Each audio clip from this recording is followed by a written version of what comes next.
नमस्कार बच्चों। जैसा कि हमने अपनी पिछली वीडियो में डिस्कस किया था, हम लोग डिस्कस कर रहे हैं राजस्थान में आधारभूत ढांचे के बारे में।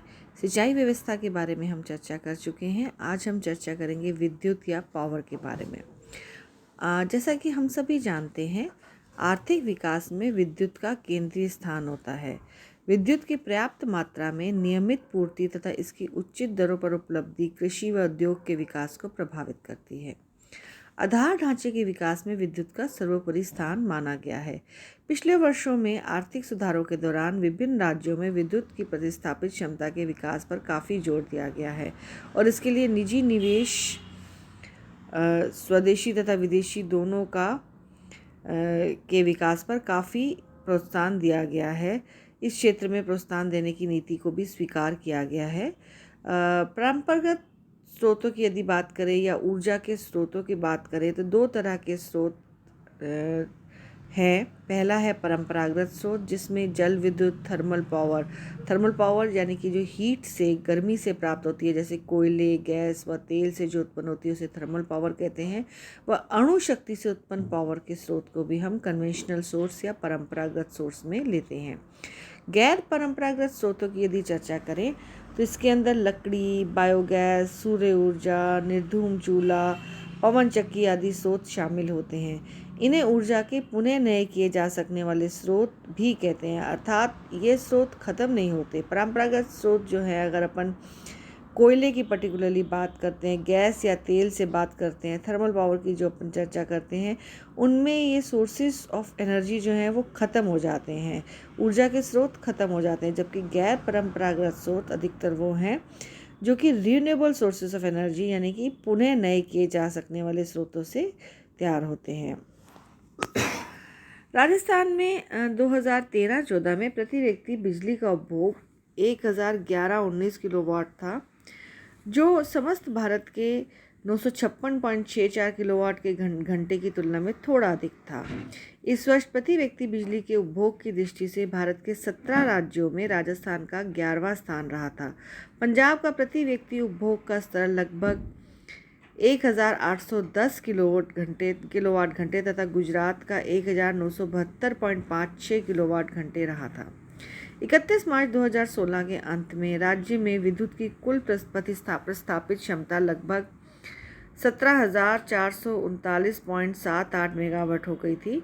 1951-52 में ये मात्र 13 मेगावाट ही थी। इस प्रकार योजना काल में विद्युत की प्रतिस्थापित क्षमता का काफ़ी विकास हुआ है, लेकिन विद्युत की मांग व पूर्ति में अंतर निरंतर बढ़ता जा रहा है। अतः विद्युत की प्रतिस्थापित क्षमता को और बढ़ाने की आवश्यकता है। 31 मार्च 2016 को विद्युत की कुल प्रतिस्थापित क्षमता लगभग 17,439.78 मेगावाट थी, जिसमें राज्य की स्वयं की क्षमता यानी कि जो राज्य स्वयं उत्पन्न करता है वह अन्य परियोजनाओं में राज्य की हिस्से की क्षमता एवं अन्य केंद्रीय परियोजनाओं के माध्यम से आवंटित क्षमता तथा पवन बायोमास क्षमता शामिल था। अर्थात जितनी भी प्रकार से विद्युत या पावर का जनरेशन होता है वो सभी इसमें शामिल हैं। कुल प्रस्थापित क्षमता में राज्य की साझेदारी व स्वयं के स्वामित्व में सृजित क्षमता का अंश मात्र 6,810.79 मेगावाट था। राज्य के अपने हिस्से की क्षमता प्रदान करने वाली परियोजनाएं हैं भाखड़ा नागल परियोजना, व्यास इकाई 1 तथा इकाई 2, चंबल प्रोजेक्ट और सतपुड़ा थर्मल पावर प्रोजेक्ट। इसमें भाखड़ा नागल, व्यास और चंबल तीनों जल विद्युत योजना है, जबकि सतपुड़ा जो है वह थर्मल पावर प्रोजेक्ट है जो कि मध्य प्रदेश से जुड़ा हुआ है। अन्य जो परियोजनाएं हैं जिसमें राजस्थान को आवंटित क्षमता प्राप्त होती है, इसमें मुख्य रूप से Singrauli super thermal power project है जो कि उत्तर प्रदेश का प्रोजेक्ट है। इसकी कुल क्षमता 2050 मेगावाट है तथा इसमें राजस्थान का 15% हिस्सा आवंटित किया गया था। ये केंद्रीय प्रोजेक्ट राष्ट्रीय थर्मल पावर निगम द्वारा संचालित किया जाता है। Rihand super thermal power project भी उत्तर प्रदेश का है। ये भी एनटीपीसी द्वारा संचालित है। इसकी कुल क्षमता 1000 मेगावाट है तथा इसमें राजस्थान का आवंटित अंश 9.5% है। अंता गैस पावर स्टेशन है, इसकी कुल क्षमता 413 मेगावाट है तथा इसमें राजस्थान का आवंटित हिस्सा 19.8% रखा गया था। औरैया गैस केंद्र उत्तर प्रदेश का है। इसकी कुल क्षमता 652 मेगावाट है तथा इसमें राजस्थान का 9.2% अंश है। नरोरा परमाणु ऊर्जा परियोजना ये भी उत्तर प्रदेश का है। इसकी कुल क्षमता 470 मेगावाट है तथा इसमें राजस्थान का आवंटित अंश 9.6% रखा गया है। और राजस्थान अणु शक्ति प्रोजेक्ट है। ये कनाडा के सहयोग से रावत भाटा नामक स्थान पर राणा प्रताप सागर के विद्युत गृह के समीप 1973 में समापित किया गया था तथा इसमें 235 मेगावाट की 2 इकाइयाँ लगाने से इसकी क्षमता 470 मेगावाट हो गई थी। ये 100% राजस्थान के लिए है। तीसरी व चौथी इकाइयाँ कुल क्षमता 440 मेगावाट के क्रमश जुलाई व दिसंबर 1999 में प्रारंभ होने की संभावना बतलाई गई थी। 4 इकाइयाँ प्रत्येक 500 मेगावाट की बाद में और लगाई जाएंगी।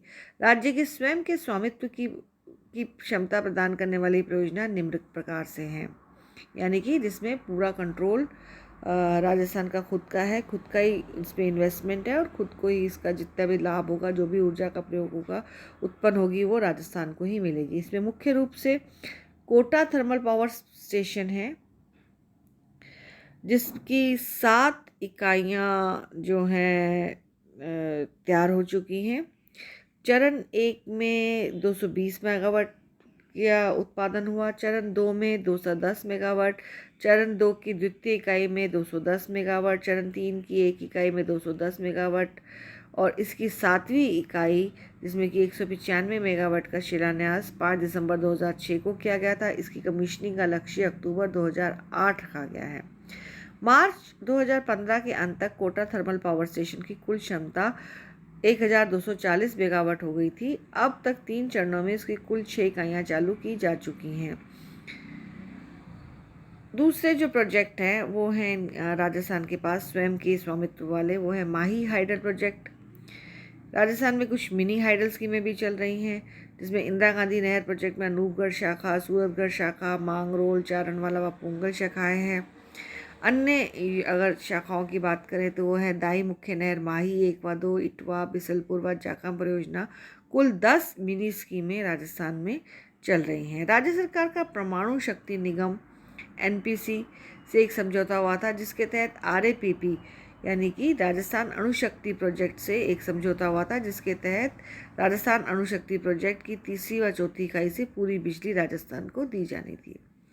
राजस्थान ऊर्जा विकास एजेंसी रीडा की स्थापना जनवरी 1985 में हुई थी। इसका कार्य गैर परंपरागत ऊर्जा के स्रोतों का विकास करना था।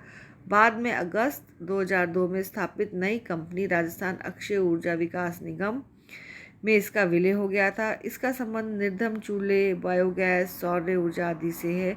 इसकी प्रगति का संक्षिप्त परिचय इस प्रकार से है। सौर ऊर्जा राजस्थान में सूरज की रेडिएशन की तीव्रता लगभग 6-7 किलोवाट घंटे प्रतिदिन एवं वर्ष में अधिकतम सूरज की रोशनी के दिन 325 मिलते हैं, जिससे प्रकृति की भेंट प्राप्त होने के कारण यह सौर ऊर्जा का सबसे बड़ा केंद्र बन सकता है। यहाँ का वातावरण भी निवेश मैत्रीपूर्ण है। राज्य में दिसंबर 2016 के अंत तक सौर ऊर्जा की कुल प्रस्तापित क्षमता 1304.10 मेगावाट हो चुकी थी। इससे गैस व ईंधन की बचत होगी। पहला सौर ऊर्जा फ्रिज जोधपुर में के जिले में बालेसर उच्चीकृत प्राथमिक चिकित्सा केंद्र में लगाया गया था। इसमें छत पर कांच की प्लेटों का पैनल बनाया गया है। सूर्य की रोशनी से फ्रिज की बैटरी में ऊर्जा इकट्ठी होकर फ्रिज को चलाती है। जोधपुर जिले के मथानिया में 140 मेगावाट के सौर मिश्रित चक्रीय विद्युत गृह की स्थापना की गई थी। इस परियोजना की कुल संशोधित लागत 700 करोड़ रुपए आकी गई, जिसमें विश्व बैंक का योगदान 160 करोड़ रुपए, जर्मनी की सहायता एजेंसी का 300 से 400 करोड़ रुपए तथा राजस्थान सरकार व केंद्र का प्रत्येक का 50 करोड़ रुपए रखा गया है। इसमें विश्व बैंक ग्लोबल एनवायरमेंटल फैसिलिटी के तहत सहायता देने को तत्पर रहा है। इससे उत्पन्न होने वाली सौर ऊर्जा का उपयोग निम्न कार्यों में किया जाता है, जैसे स्ट्रीट ट्यूबलाइट लगाना, सोलर कूलर्स चलाना, वाटर हीटर्स लगाना, सोलर पंप चलाना, नीचे सतह से पानी निकालने के लिए बाड़मेर, नागौर, चूरू आदि में पंप लगाना, सीमावर्ती क्षेत्रों में रंगीन टीवी सेट्स लगाना आदि। धन्यवाद बच्चों।